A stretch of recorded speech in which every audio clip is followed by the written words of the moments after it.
ಮಿಷಿನ್ನ ನೀವು ಪರ್ಚೇಸ್ ಮಾಡಿ ಅಂತ ಹೇಳಿದ್ದೀನಿ. ಅವರೇ ಪರ್ಚೇಸ್ ಮಾಡ್ತಾರೆ. ಒಂದೊಂದಕ್ಕೆ 50 ಬೇಕಾ, 20 ಬೇಕಾ, 30 ಬೇಕಾ ಮಿಷಿನ್ನ ಅವರೇ ಪರ್ಚೇಸ್ ಮಾಡ್ತಾರೆ ಕಾರ್ಪೊರೇಷನ್ ಅವರು. ನೀವು ಮಾಡಿ ಆದಷ್ಟು ಜಾಸ್ತಿ ಏರಿಯಾನ ಕವರ್ ಮಾಡಬೇಕು. ಆಮೇಲೆ ಮೂಲೆಗಳನ್ನ ಸ್ವೀಪ್ ಮಾಡಲಿಕ್ಕೆ ಅನುಕೂಲ ಆಗ್ತಿದೆ. ಆ ದೃಷ್ಟಿಯಿಂದ ಮಾಡಬೇಕು ಅಂತೇಳಿ ಅವ್ರಿಗೆ ಮಾರ್ಗದರ್ಶನವನ್ನು ಕೊಟ್ಟಿದೆ. ಇಷ್ಟು ವಿಚಾರವನ್ನು ಇವತ್ತು ತೀರ್ಮಾನ ಮಾಡಿ ಆದಷ್ಟು ಜಲ್ದಿ ನಮ್ಮ ಈ ರಸ್ತೆ ಏನಿದೆ ಈ ಕೆಲಸಗಳನ್ನೆಲ್ಲ ಈ ಏಪ್ರಿಲ್ ಒಳಗಡೆ ನೀವು ಮುಗಿಸ್ಬೇಕು ಅಂತೇಳಿ ಮಾರ್ಗದರ್ಶನವನ್ನು ಕೊಟ್ಟಿದೆ. ಈ ವಿಚಾರದಲ್ಲಿ ನಾನು ಎಲ್ಲರೂ ಕರೆದು ಒಂದು ರಿವ್ಯೂ ಮೀಟಿಂಗನ್ನು ಮಾಡಿದ್ದೇನೆ. BDAದು ಕೆಲವು ಪ್ರಮುಖವಾದ ತೀರ್ಮಾನ ತೆಗೆದುಕೊಂಡಿದ್ದೇವೆ.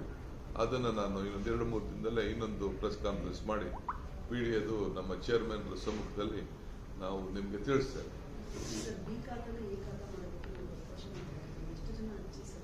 ಕೊಟ್ಟಿದ್ದಾರೆ, ಸುಮಾರು ಜನ ಎಲ್ಲ ಕೊಟ್ಟಿದ್ದಾರೆ. ನಾವು ಅದಕ್ಕೆ 7,000 ಬಂದಿದೆ. ಈಗ ನಾವು ಅದು ಸ್ವಲ್ಪ ಲೇಟ್ ಯಾಕೆ ಆಗ್ತಾ ಇದೆ ಅಂತಂದ್ರೆ ಪ್ರತಿಯೊಬ್ಬರು ಕೂಡ ಸ್ಪಾಟ್ ಇನ್ಸ್ಪೆಕ್ಷನ್ ಮಾಡಬೇಕು. ಅವರೆಲ್ಲೋ ಕೊಟ್ಬಿಟ್ಟಿರ್ತಾರೆ, ಯಾವುದೋ ದಾಖಲೆ ಕೊಟ್ಬಿಟ್ಟಿರ್ತಾರೆ. ಅದನ್ನು ಫಸ್ಟು ಇದನ್ನು ನಾವು ರೋಡ್ಗಳು, ಆ ರೋಡ್ ಮುಂದೆ ಗೌರ್ಮೆಂಟ್ ರೋಡ್ ಇದೆಯಾ, ಪ್ರೈವೇಟ್ ರೋಡ್ ಇದೆಯಾ, ಆಮೇಲೆ ಅದಕ್ಕೆ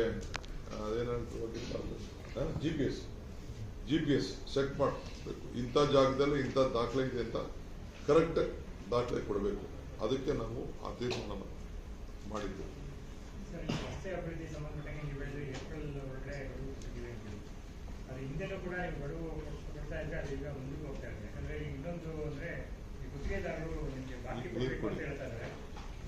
ನೋಡಪ್ಪ, ಕಾರ್ಪೊರೇಷನ್ ಅಲ್ಲಿ ಒಂದು ರೆವಲ್ಯೂಷನ್ ತರ ಮಾಡಿ ಅವರ ಬಿಲ್ಗಳು ಕೊಟ್ಟಿದ್ದೀವಿ.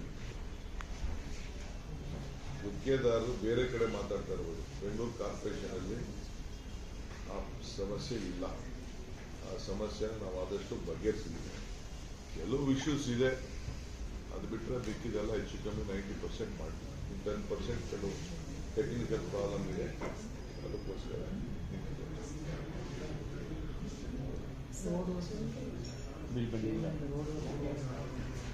ಬೆಂಗಳೂರು ರೋಡ್ ವರ್ಕ್ಸ್ ಅಲ್ಲಿ ಯಾರ್ದು ಪೆಂಡಿಂಗ್ ಇಲ್ಲ. ಏನಾದ್ರು ಇದೆ ಟೆಕ್ನಿಕಲ್ ಇಶ್ಯೂಸ್ ಮೇಲೆ ಪೆಂಡಿಂಗ್ ಇರ್ಬೋದು. ಇವತ್ತು ಬೆಂಗಳೂರು ನಗರದಲ್ಲಿ ಯಾವ ಬಿಲ್ಗೂ ಯಾವುದು ಇಲ್ಲ, ಪೆಂಡಿಂಗ್ ಇಲ್ಲ. ನಮ್ದು ಇರೋ ವಿಚಾರ ಹೇಳ್ತಾ ಇದ್ದೀವಿ.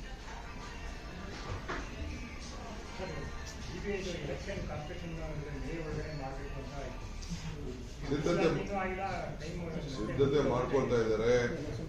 ಎಲೆಕ್ಷನ್ ಕಮಿಷನ್ ಬಿಟ್ಟಿದ್ದೀವಿ, ಅವರು ಅಫಿಡವಿಟ್ ಫೈಲ್ ಮಾಡಿದ್ದಾರೆ. ಅದೆಲ್ಲ ಕಂಪ್ಲೀಟ್ ಪ್ರೊಸೀಜರ್ ಆಗ್ತಾ ಇದೆ.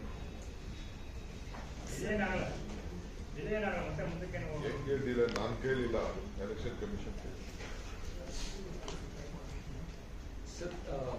ಪ್ರಾಪರ್ಟಿ ಟ್ಯಾಕ್ಸ್ ಪೇಮೆಂಟ್ ಮಾಡಲಿಲ್ಲ ಅಂತ ಆಕ್ಷನಿಂಗ್ ಮಾಡ್ತಾ ಇದ್ದಾರೆ. You can understand that BBMP also needs the property tax. But ಎಲ್ಲರನ್ನ ನಾವು ಒಂದೇ ಚಕ್ರೆಯಲ್ಲಿ ಹಾಕೊಂಡು ಬ್ಯಾಲೆನ್ಸ್ ಮಾಡಿದ್ರೆ few people may have financial problem also to pay the property tax. No. Property tax is not ಅದೇನು ದೊಡ್ಡ ಸಮಸ್ಯೆ ಇಲ್ಲ. ಅವರು ಕಟ್ಟಬೇಕು. ಬಾಡಿಗೆ ಮಾತ್ರ ತಗೋತಾ ಇದ್ದಾರೆ. ಏಳು ತಿಂಗಳು ಬಾಡಿಗೆ ತಗೋತಾ ಇದ್ದಾರೆ. ಯಾರ ಮನೆಯವ್ರದ್ದು ಸಣ್ಣ ಪಣ್ಣ ಏನಾದ್ರು ಇರ್ಬೋದು ಅಷ್ಟೇ. ಮಿಕ್ಕಿದವರೆಲ್ಲ ಬಾಡಿಗೆ ತಗೊಳ್ತಾ ಇದ್ದಾರೆ. 80% ಕಮರ್ಷಿಯಲ್ ಪ್ರಾಪರ್ಟಿ 6 to 7 years ಕಟ್ಟಿಲ್ಲ. ಕಮರ್ಷಿಯಲ್ ಪ್ರಾಪರ್ಟಿ ನಾನು ಹೆಸರು ಹೇಳ್ಬಾರ್ದು, ಕೆಲವು XML ಹೇಳಿದಾಗಿದೆ. ಪ್ರಾಪರ್ಟಿಗಳು ಟ್ಯಾಕ್ಸೇ ಕಟ್ಟಬೇಡ ಅಂತಂದ್ರೆ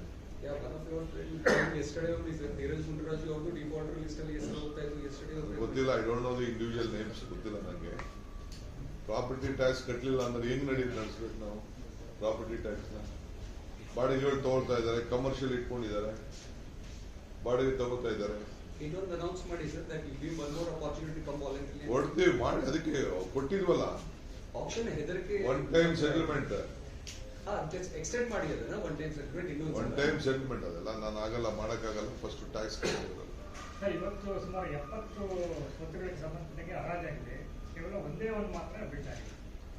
ಯಾರು ಹೇಳಿದ್ದು ಜಾಸ್ತಿ ಆಗಿದೆ? ಆಲ್ರೆಡಿ 5 ಆಗಿದೆ. 5 ಲಕ್ಷ ಡಿಗ್ರಿ ತಗೊಂಡು ಬಂದು ಕೊಟ್ಟಿದ್ದಾರೆ. ನಾವೀಗ ಹೇಗೆ ಮಾಡ್ತಿರೋದು? 5 lakhs ನೋಡೋಣ. ಇನ್ನ ಸರ್ಕಾರ ಲೆವೆಲ್ ಬರ್ತದೆ, ಅವೆಲ್ಲ ಅಪ್ರೂವಲ್ಗೆ ಫೈಲ್ ಸರ್ಕಾರ ಲೆವೆಲ್ ಬರ್ತದೆ. ನೋಡೋಣ. ಅವಾಗೆಲ್ಲ ನಾನು ಈ ಟ್ಯಾಕ್ಸ್ ಕಲೆಕ್ಷನ್ ಮಾಡೋ ವಿಚಾರಕ್ಕೆಲ್ಲ ನಾನು ಇಂಟರ್ಫಿಯರ್ ಆಗಿ ಹೋಗಲ್ಲ. GBI Act ರೂಲ್ಸ್ ಮಾಡಿದ್ದು ಅಧಿಕಾರಿಗಳು. ತಾವು as a politician you are very experience man. ತಾವು ಸ್ವಲ್ಪ ಹ್ಯುಮ್ಯಾನಿಟೇರಿಯನ್ ಬೇಸ್ ಅಲ್ಲಿ on this ground you have to relook it. No humanity. 7 years ಆದ್ಮೇಲೆ ಹ್ಯುಮ್ಯಾನಿಟಿ ನಮ್ಗೆ ಇದ್ದೇ ಇದೆ. ಹ್ಯುಮ್ಯಾನಿಟಿ ಇರೋದಕ್ಕೆ ಫಸ್ಟ್ ಟೈಮ್ ನಾನು ಒನ್ ಟೈಮ್ ಸೆಟಲ್ಮೆಂಟ್ ಅಂತ ಮಾಡಿ ಅವಕಾಶ ಮಾಡಿಕೊಟ್ಟೆ. ಒನ್ ಸೈಡ್ ಸೆಟಲ್ಮೆಂಟ್ ಅಲ್ಲಿ ಎಷ್ಟು ಬೆನಿಫಿಟ್ ಆಗಿದೆ ಅಂತ ನನಗೆ ಅರಿವಿದೆ. ಆ ಒನ್ ಟೈಮ್ ಸೆಟಲ್ಮೆಂಟ್ ನಾವು ಯೂಸ್ ಮಾಡ್ಕೊಡಿಲ್ಲ ಅಂತಂದ್ರೆ ಇನ್ನು ಅವ್ರೇನ್ ಮಾಡ್ತಾರೆ? ಅವ್ರು ಕಾರ್ಪೊರೇಷನ್ ಅವರು ಅವ್ರ ಬಿಲ್ಗಳು ಕೊಡಬೇಕು. ಯಾರು ಕೊಡ್ತಾರೆ ಅವ್ರಿಗೆ?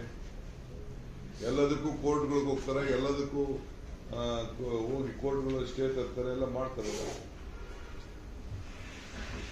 ಕಾರ್ಪೊರೇಷನ್ ನಲ್ಲಿ ಪ್ಲಾನ್ ಸ್ಯಾಂಕ್ಷನ್ ತಗೊಂಡವರೆಲ್ಲ 25% ಕಟ್ಟಿಬಿಟ್ಟು 75% ಸ್ಟೇ ತಗೊಂಡು ವಜಾ ಮಾಡಕ್ಕೆ ಯಾವುದೋ ಕಾನೂನು ಹುಡುಕ್ತಾ ಇದ್ದಾರೆ.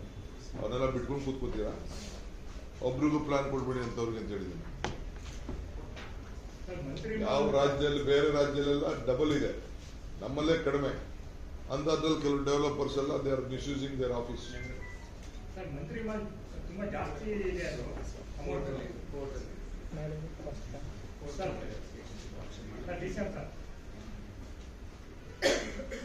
ನೋಡಿ, under the scheme interest penalty were waived for those who cleared their principal tax. 2.6 lakh property owners ಇದಕ್ಕೆ ಬೆನಿಫಿಟ್ ಆಗಿದೆ, ತಗೊಂಡಿದ್ದಾರೆ. ಈ ಸ್ಕೀಮ್ ಜನರೇಟೆಡ್ 1200 ಕೋಟಿ ರೂಪಾಯಿ ಬಂತು, ಹಳೆದೆಲ್ಲ ಬಂತು. ಇದು ಒಂದು ಹಿಸ್ಟಾರಿಕ್ ಡಿಸಿಷನ್. ಸೊ ಮುಂದಕ್ಕೆ ಅವರು ಮಾಡ್ಕೋಬೇಕು. All the decisions taken by you are really historic. So what is the suggestion I am trying to give is, ಇನ್ನೊಂದು ಚಾನ್ಸ್ ಕೊಡಿ sir. You are going for the election year this. ಅವ್ರು ಯಾರನ್ನು ತೊಂದರೆ ಎಲ್ಲ ಮಾತು ಆಫೀಷಿಯಲ್ಸ್ ನಂಬ್ಕೊಂಡು ಹೋದ್ರು ಸ್ವಲ್ಪ ಪೊಲಿಟಿಕಲಿ ಎಲೆಕ್ಷನ್ಗೆ ಇದಕ್ಕೂ ಏನು ತಮ್ಮನಿಲ್ಲ. ಅವರೆಲ್ಲ ದೊಡ್ಡ ದೊಡ್ಡ ಅನುಕೂಲ. ಯಾರು ಬಡವ್ರದ್ದು ಯಾವ್ದು ಇಲ್ಲ ಬಿಲ್ಡಿಂಗ್, ಬಡವ್ರದ್ದು ಯಾರು ಬಿಲ್ಡಿಂಗ್ ಇಲ್ಲ. 30-40 ಸೈಟ್ ಅವ್ರದ್ದು ಯಾವ್ದು ಇಲ್ಲ.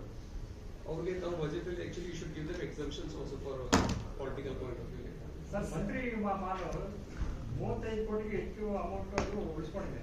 ಆದ್ರೆ ಅಲ್ಲಿ ಸ್ವಲ್ಪ ಕಠಿಣ ಕ್ರಮ ಆಗ್ತಾ ಇದೆ. ಬೇರೆ ಕಡೆ ಯಾರು 8 crores ಕೊಟ್ಟಿದ್ದಾರೆ ಕೋರ್ಟ್ ಆರ್ಡರ್ ಪ್ರಕಾರ. 4 years ಇಂದ ಇದೆ ಹೇಳ್ತಾರೆ. ಈಗ ಹಾಕ್ಸಿ ನಾನು ಬೀಗ ಹಾಕ್ಸಿ ಅವರು 8 ಕೋಟಿ 8 ಕೋಟಿ ಕೊಟ್ಟಿದ್ದಾರೆ. ಕೋರ್ಟ್ ಟೈಮ್ ಕೊಟ್ಟಿದ್ದಾರೆ ಅವರು. ಕೋರ್ಟ್ ಎಷ್ಟು ಬಾಕಿ ಇದೆ?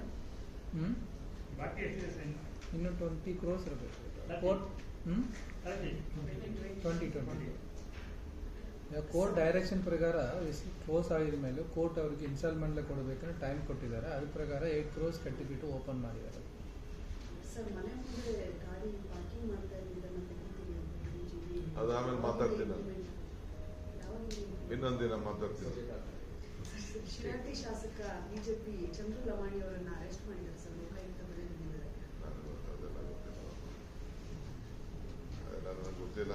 ಟ್ರ್ಯಾಪ್ ಕೇಸ್ ಆಗಿದೆ ಇದು. ತಪ್ಪಾಗಿದೆ sir. Lokayukta I am not aware.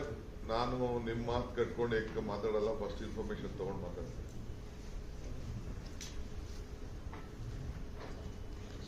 So this A very major decisions have taken. Bengaluru ನಗರದಲ್ಲಿ ಅವ್ರಿಗೆಲ್ಲ ಅಕೌಂಟಬಿಲಿಟಿ ಫಿಕ್ಸ್ ಮಾಡಿದ್ದೀನಿ. ನಮ್ಮ ಆಫೀಸರ್ಸ್ಗೆಲ್ಲ ಎಲ್ಲ ಆಫೀಸರ್ಸು ರೆಸ್ಪಾನ್ಸಿಬಿಲಿಟಿ ತಗೊಂಡಿದ್ದಾರೆ. ಸೊ ಜಜದಿ ಕೆಲಸ ಮಾಡಬೇಕು ಅಂತ ಹೇಳಿದ್ದೀನಿ.